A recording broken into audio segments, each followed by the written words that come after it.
पत्रकार भेटघाट कार्यक्रमका अध्यक्षज्यू, यहाँ मञ्चमा उपस्थित हाम्रो पार्टी नेपाल कम्युनिस्ट पार्टी समाजवादीका प्रदेशका इन्चार्ज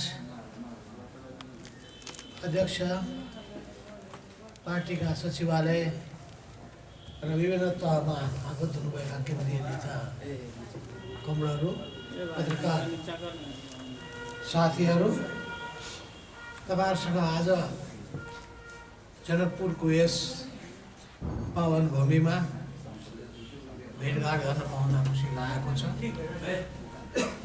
हुन त म तपाईहरुसँग समय समयमा भेटघाट गर्ने गरेको छु, यहाँ आउने गरेको छु र यस पटक मिथिला महोत्सवको कार्यक्रम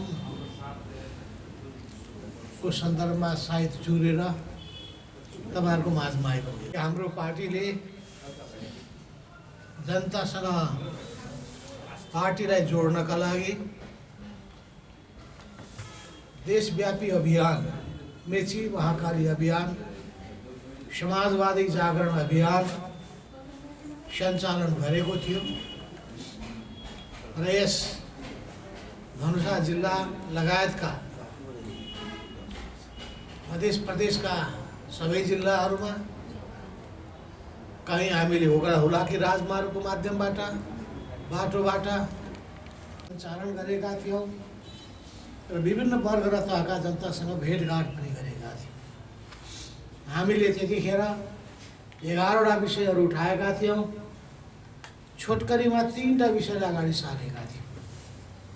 एउटा विषय थियो रोजगारीको विषय, दोस्रो विषय थियो सुशासनको विषय, तेस्रो विषय थियो समृद्धिको विषय र हामीले यसलाई व्याख्या गर्ने क्रममा नै 11वटा विषयहरू नेपालको राजनीतिको सन्दर्भमा, नेपाली समाजको सन्दर्भमा महत्त्व दिनुपर्ने विषय भनेर उठाएका थियौँ।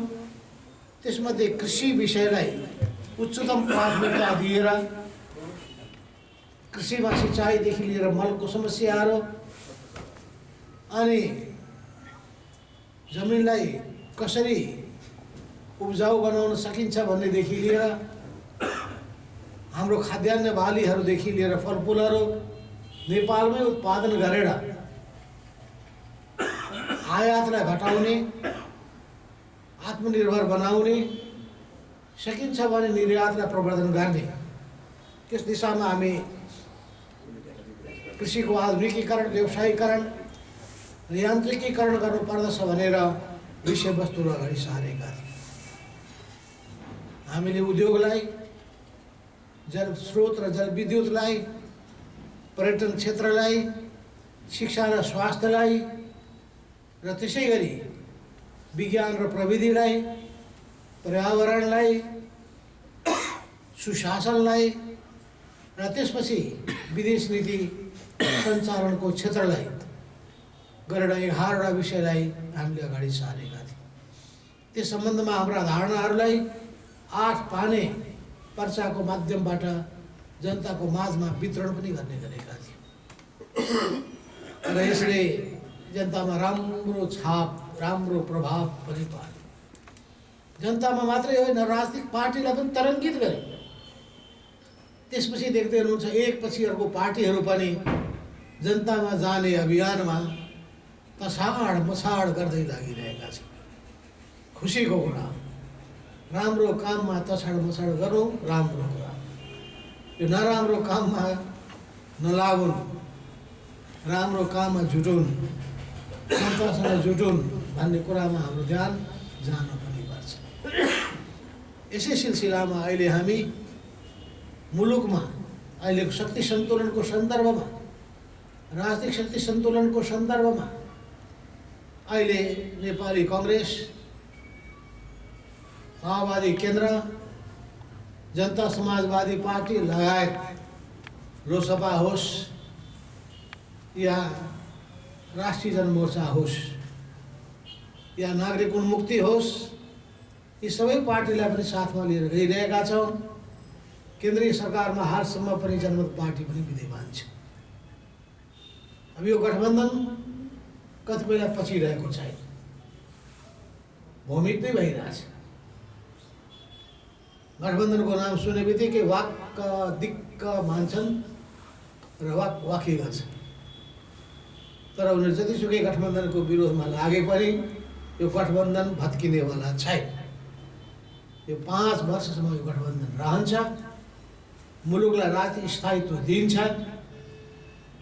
र जनताको चाहना र अपेक्षा बमोजिमी सरकार अगाडि बढोस्, सुशासन दियोस्, भ्रष्टाचारलाई नियन्त्रण गरोस्, भ्रष्टाचारीलाई कारवाही गरोस्, अब भ्रष्टाचारमा शरीक नहोस्, मतियार नबनोस्, दण्डित गरोस् भन्ने जनचाहना बमोजिम सरकार अगाडि बढोस् भन्ने हामी पनि चाहन्छौँ। त्यसै गरी परिणाममुखी कामहरू पनि गरोस्, कुराहरू कम गरोस्, कामहरू धेरै गरोस्, बाचाहरू धेरै नगरोस् र त्यसको परिपालन ज्यादा गरोस् भन्ने हामी चाहन्छौँ। र यसका निम्ति हामी सरकारसँग पटक पटक आग्रह पनि गर्ने गरेका छौँ, भन्ने गरेका छौँ, ध्यानाकर्षण पत्र बुझाएका छौँ, हामीले ज्ञापन पत्र बुझाएका छौँ, बसेर छलफल गरेका छौँ र गहन छलफलको निम्ति माग पनि गरेका छौँ।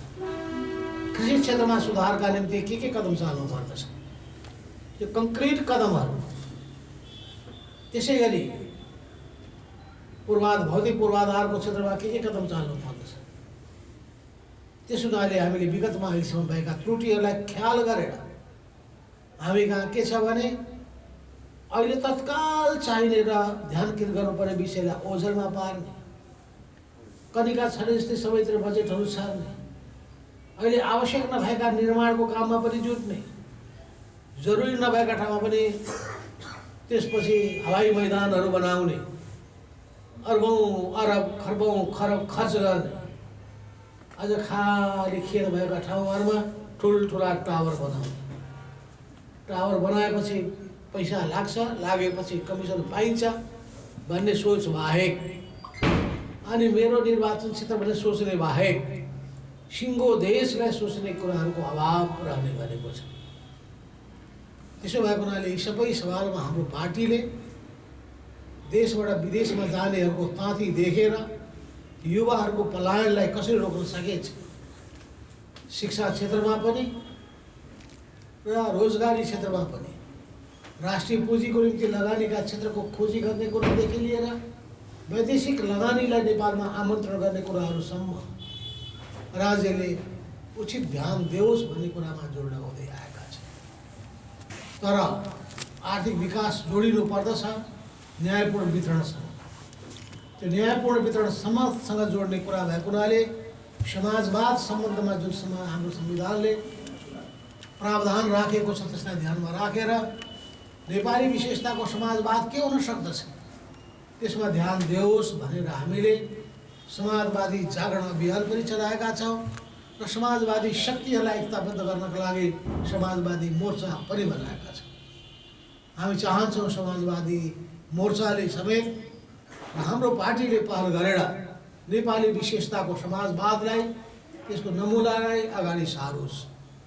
अवश्य त्यो सार्दाखेरि हामीले मदन भण्डारीले अगाडि सार्नुभएको जनताको बहुदलीय जनवाद त्यसको मान्यताहरूलाई, त्यसको मूल्यहरूलाई आत्मसात गरेरै अगाडि बढ्नेछ। हामी जनताको बहुदलीय जनवादलाई त्याग्न सक्दैनौँ। यसको सान्दर्भिकता समाप्त भएको छैन। यसको सान्दर्भिकता अहिले पनि छ भन्ने कुरामा विशेष जोड दिन चाहन्छु। कम्युनिस्ट पार्टी दलीय शासनको पक्षपोषक हुँदैन छैन भन्ने कुरामा हामी जोड दिन चाहन्छौँ। यो लोकतान्त्रिक हुन्छ र लोकतान्त्रिक मूल्य र मान्यतालाई अवलम्बन गर्दछ भन्ने कुरामा जोड दिन चाहन्छ। प्रतिस्पर्धीलाई, विरोधीहरूलाई सम्मान गर्न चाहन्छ, निमिट्याउन पार्न चाहँदैन। यस अर्थमा सबभन्दा लोकतान्त्रिक पार्टी भनेको कम्युनिस्ट पार्टी हो, सबभन्दा देशभक्त पार्टी भनेको कम्युनिस्ट पार्टी हो, जनमुखी पार्टी भनेको कम्युनिस्ट पार्टी हो।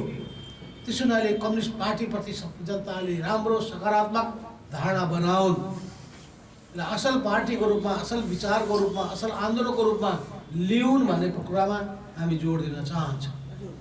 र यसै सिलसिलामा तपाईँलाई थाहा छ हामी सबै वामपन्थी शक्तिहरूलाई पनि मिलाउन चाहन्छौँ, सबै लोकतान्त्रिक शक्तिहरूलाई पनि मिलाउन चाहन्छौँ, सबै देशभक्त शक्तिहरूलाई पनि मिलाउन चाहन्छौँ र देशभक्तिको झन्डामा गोलबन्द हुनेहरूलाई पनि साथ रहन्छौँ।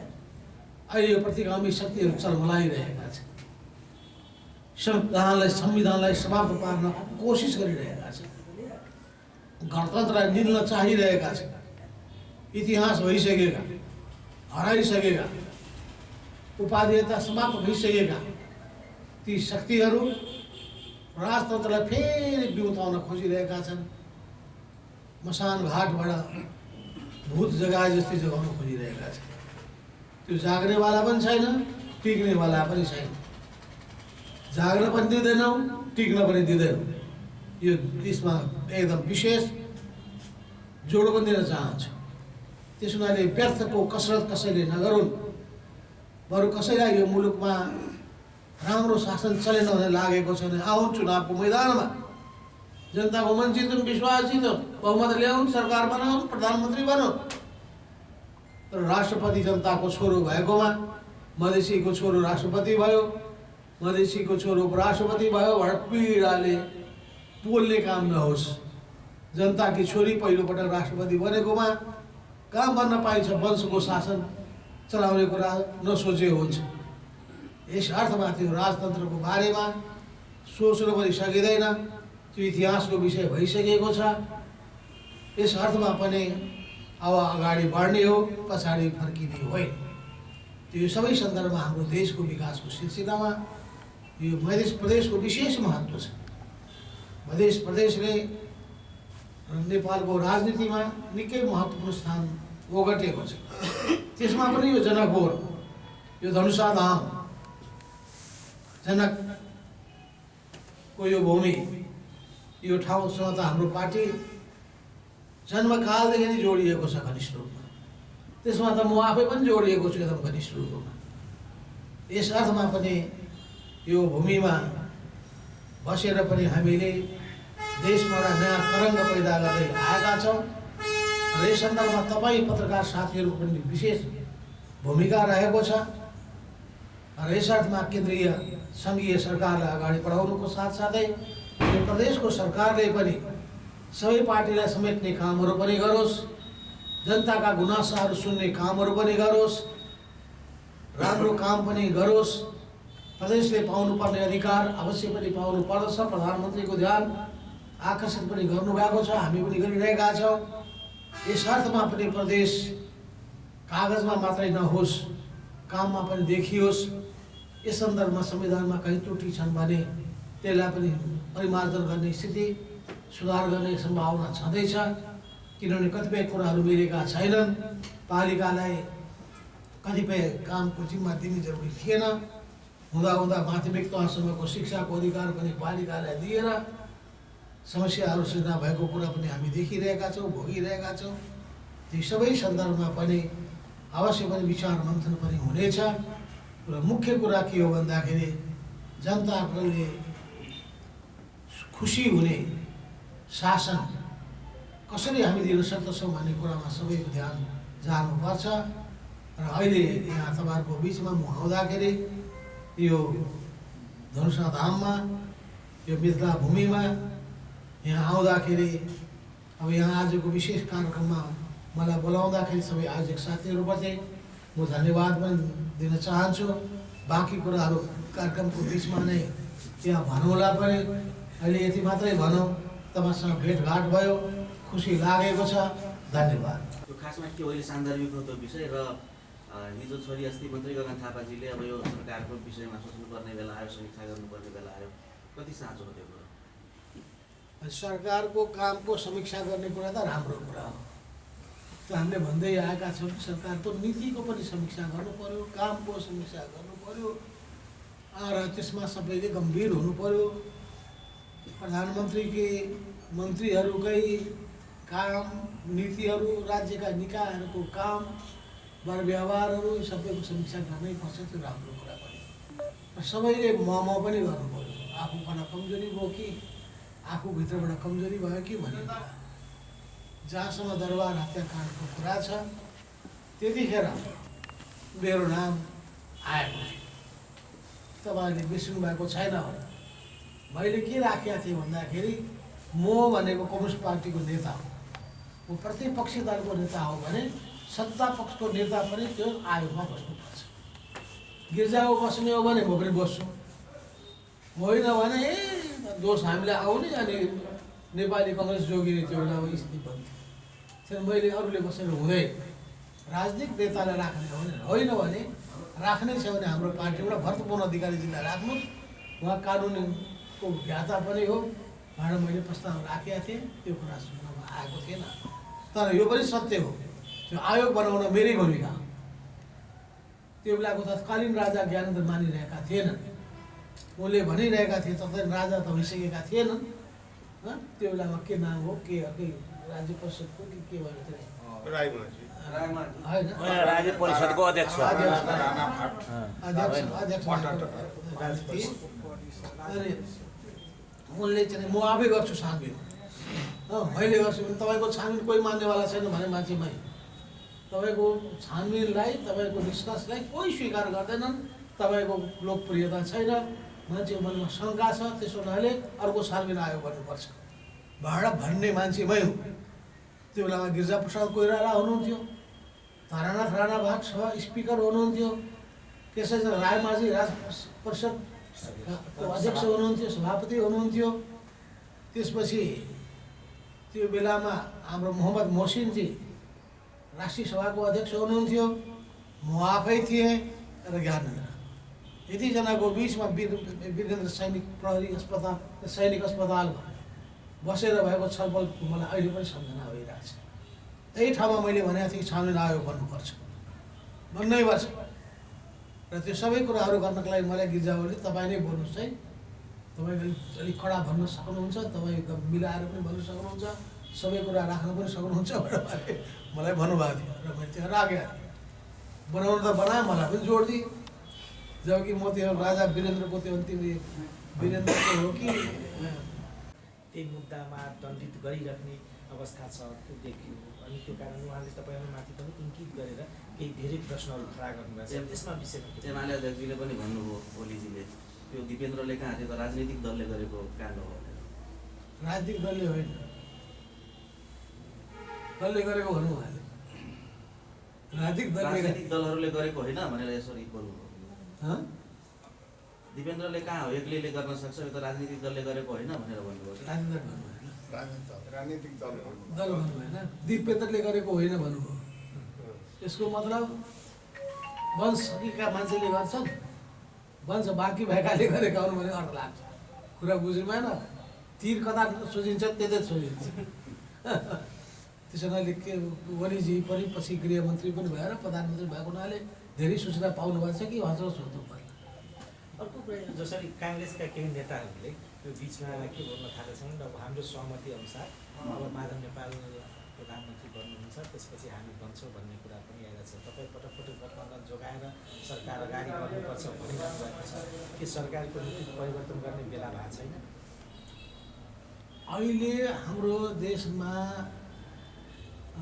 पुष्पकमल दाहाल प्रचण्डजी प्रधानमन्त्री हुनुहुन्छ र उहाँले यो मुलुकलाई अघि बढाउनको लागि आफू सक्दो कोसिस गर्दै हुनुहुन्छ। कतिपय राम्रा कदम पनि चाल्नु भएको छ र काम गर्छु भनेर उहाँले आफ्नो अठोट पनि जाहेर गर्नुभएको छ।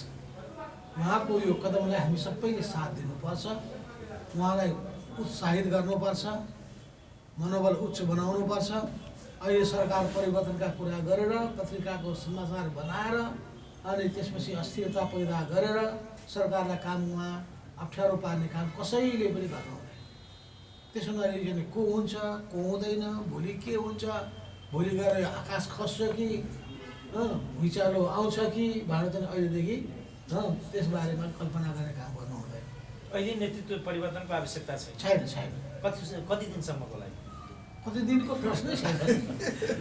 तपाईँहरूको बिचमा त एग्रिमेन्ट भएको हो नि त। त्यो सब के भएको हो, के भएको हो? पर्दे में रहने दो, पर्दा ना उठो।